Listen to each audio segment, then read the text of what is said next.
सबसे पहले आज से 2500 वर्ष पहले यहीं से निकलकर पूरी दुनिया को शांति और मानवता का पाठ पढ़ाने वाले क्रांति के प्रतीक तथागत गौतम बुद्ध के चरणों में कोटि कोटि नमन करता है। कर्तव्य और अपने रचनाओं से मनुवाद के जड़ को हिलाने वाले पेरियार वी रामास्वामी नायकर के चरणों में कोटि कोटि नमन करता हूँ। कौम के मसीहा मानने और कांसीराम साहब के चरणों में कोटि कोटि नमन करता हूँ। साथ ही साथ इस देश की आधी आबादी महिलाओं को सबसे पहले शिक्षा का अधिकार दिलाने वाली सन 1848 में देश का पहला महिला विद्यालय खोलकर महिलाओं को शिक्षा का अधिकार दिलाने वाली शिक्षा की वास्तविक देवी क्रांति ज्योति राष्ट्रमाता सावित्रीबाई फुले के चरणों में कोटि कोटि नमन करता हूँ। हम जैसे करोड़ों बच्चों के लिए अपने 4 बच्चों की कुर्बानी देने वाली त्याग एवं बलिदान की प्रतिमूर्ति माता रमाबाई अम्बेडकर के चरणों में कोटि कोटि नमन करता हूँ। विश्व की चौथी सबसे क्रांतिकारी महिला वीरांगना फूलन देवी के चरणों में कोटि कोटि नमन करता हूँ। प्रथम स्वतंत्रता संग्राम 1857 में एक साथ 36 अंग्रेजों को मौत के घाट उतारने वाली अदम्य साहस एवं शौर्य की प्रतीक वीरांगना उदा देवी पासी के चरणों में कोटि कोटि नमन करते हुए बहुजन समाज में जन्मे सभी संत गुरुओं महापुरुषों अमर शहीदों वीर वीरांगनाओं के चरणों में कोटि कोटि नमन करता हूँ। साथ ही साथ मंच पर उपस्थित समस्त आदरणीय जन और मेरे सामने आकार लिए हुए नवीन भारत के आजाद वैचारिक पुरोधाओं, आप सभी को मेरा सादर जय भीम के साथ क्रांतिकारी इस्तकबाल। संचालक महोदय से मैं निवेदन करूंगा, कृपया मुझे 5 मिनट थोड़ा एक्स्ट्रा टाइम दे दीजिएगा। मैं जिन मुद्दों पे बोलने आया हूं, अगर उस पे एक मुद्दे पे बोला जाए तो एक दिन भी कम पड़ेगा, लेकिन मैं कोशिश करूंगा 2 से 3 मिनट में एक मुद्दे को कवर करूंगा। आज सबसे पहला आभार मैं देना चाहूंगा मेरे विधि सहपाठी भाई नीतीश कुमार जी को, जिन्होंने मुझे इस कार्यक्रम में आने के लिए आमंत्रित किया। दूसरा आभार इस कार्यक्रम को आयोजित करने वाली संगठन, जिन्होंने इतना बेहतर मंच उपलब्ध कराया।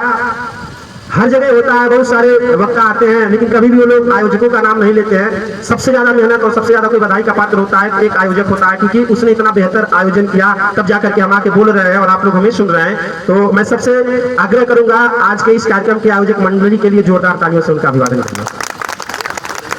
साथियों, आज 21 अप्रैल है। आज से 10 दिन के बाद 1 मई होगा, और 1 मई को आप लोग जानते हैं अंतर्राष्ट्रीय मजदूर दिवस मनाया जाता है। अंतर्राष्ट्रीय मजदूर दिवस मनाया जाता है, लेकिन ये बहुत बड़ी विडंबना है भारत की कि भारत में सबसे ज्यादा मजदूर वर्ग के लिए डॉक्टर अंबेडकर ने काम किया। उन्होंने मजदूरों के लिए बहुत सारी व्यवस्थाएं की, लेकिन ये विडंबना ही है कि आज भी भारत में डॉक्टर अंबेडकर को किसानों मजदूरों का नेता के रूप में स्वीकार नहीं किया जाता है। डॉक्टर अंबेडकर ने सबसे पहले इस देश में वतन प्रथा को अंत किया। वतन प्रथा क्या था, आप लोग जब पढ़ेंगे जाकर के, तो वतन प्रथा कैसी प्रथा थी जहां पर महारों से 24 घंटे काम लिया जाता था और उसके बदले उनको 1 पैसे का भी पारिश्रमिक नहीं दिया जाता था। डॉक्टर बाबा साहब अंबेडकर मजदूरों के दर्द को समझते हुए उन्होंने सबसे पहले 1937 में वतन प्रथा का अंत कराया। उसके बाद 1942 में इन्होंने श्रम कानून में अपडेट करते हुए मजदूरों के लिए बीमा, DA, TA और बीमा योजना सहित उनको मेडिकल लीव जैसे तमाम प्रयोजन किए, तब जाकर के इस देश में मजदूरों की थोड़ी सी स्थिति सुधरी। लेकिन ये विडंबना ही कही जाएगी कि आज तक कभी भी कोई भी किसानों का आंदोलन हो, मजदूरों का आंदोलन हो, कहीं पर भी डॉक्टर अंबेडकर का नाम नहीं आता है। जो भी अंबेडकर विरोधी तर्के हैं, आरक्षण विरोधी तर्के हैं, वो लोग जो कहते हैं कि हम अंबेडकर को नहीं मानते हैं, उनकी व्यवस्था को नहीं मानते हैं, मैं चैलेंज करता हूं इस मंच के माध्यम से, अगर तुम्हारे अंदर हिम्मत है, हैसियत है, औकात है, तुम अंबेडकर के एक व्यवस्था को छोड़ के दिखाओ। आप लोग जानते थे जब तक इस देश में श्रम कानून नहीं लागू था, इस देश में मजदूरों से 16 घंटा काम लिया जाता था। 1942 में डॉक्टर अंबेडकर ने सबसे पहला काम किया, काम करने की जो अवधि है उसको 16 घंटे से घटा करके 8 घंटे किया। 8 घंटे किया। आज जो लोग अंबेडकर को नहीं मानते हैं, मैं उनसे कहूंगा अगर तुम अंबेडकर को नहीं मानते हो तो अगर पब्लिक फंडेड सेक्टर में काम करते हो या फिर प्राइवेट सेक्टर में करते हो तो आज भी जाओ 16 घंटे का काम दो। है हिम्मत? नहीं है।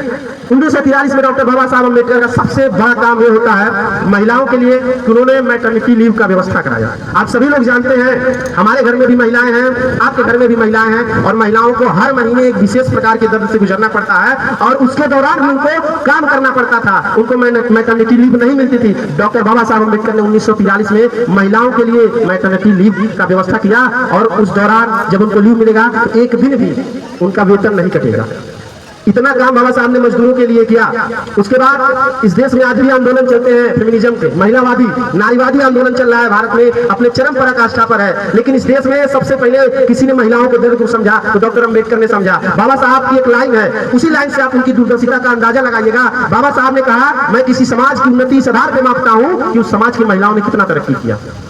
बाबा साहब सबसे पहले इस देश में यूनिफॉर्म सिविल कोड की वकालत किए, समान नागरिक संहिता लागू होनी चाहिए और सो कॉल्ड जो हिंदुइज्म है जहां पर महिलाओं के साथ सामाजिक रूप से अन्याय किया जाता था उनको बराबरी देने का दर्जा। बाबा साहब जब कानून मंत्री बने, स्वतंत्र भारत के प्रथम कानून मंत्री डॉक्टर बाबा साहब अम्बेडकर थे और उन्होंने मंत्री बनने के बाद सबसे ऐतिहासिक काम किया, इस देश में हिंदू कोड बिल लिखा।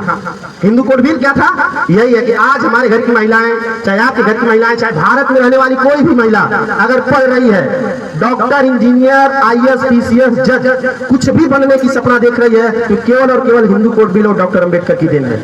आज के दौर में इस देश में जो सो कॉल्ड अपर कास्ट की महिलाएं, सबसे ज्यादा डॉक्टर अम्बेडकर का कोई विरोध करता है तो महिलाओं में जो अपर कास्ट की महिलाएं हैं वही करती हैं, और हिंदू कोड बिल नहीं रहता ना, उनको भी पढ़ने की आजादी नहीं मिलती, क्योंकि उन्हीं का धार्मिक ग्रंथ कहता है स्त्री शूद्रो ना धियताम, स्त्री और शूद्रों को पढ़ने लिखने का अधिकार नहीं मिलना चाहिए, ये उन्हीं का धार्मिक ग्रंथ कहता है, जिस धार्मिक ग्रंथ को वो मानते हैं। लेकिन डॉक्टर अम्बेडकर ने हिंदू कोड बिल दिया, तब जाकर के बाद IAS, PCS, डॉक्टर, इंजीनियर कुछ भी बन पा रही है, ये हिंदू कोड बिल की देन है।